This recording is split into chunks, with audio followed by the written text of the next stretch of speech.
नमस्कार, माझे नाव रमेश महादेव ढेरे. दुकानाचे नाव कृषांकुर कृषी उद्योग समूह खटाव, तालुका कुलूस, जिल्हा सांगली.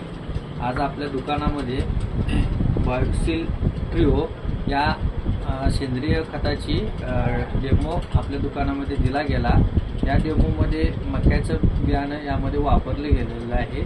तर हे बियाणं वापरत असताना एका ग्लासमध्ये बायोक्सिल ट्रिओ हे खत वापरलं आणि एका दुसऱ्या ग्लासमध्ये रासायनिक खताचा वापर केलेला आहे.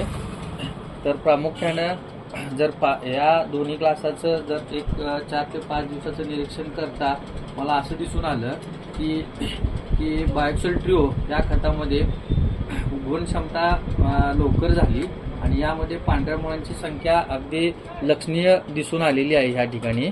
आणि तुलनात्मक जर का पाहिलं तर रासायनिक खतामध्ये उगवण क्षमता कमी, त्याच पद्धतीने अगदी पांढऱ्या मुळांची संख्या 50%हून कमी या ठिकाणी तुलनात्मक दिसून आलेली आहे.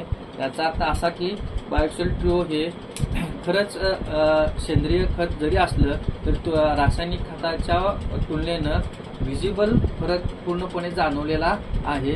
त्यामुळं माझा तर या खतावर पूर्णतः विश्वास बसलेला आहे. धन्यवाद.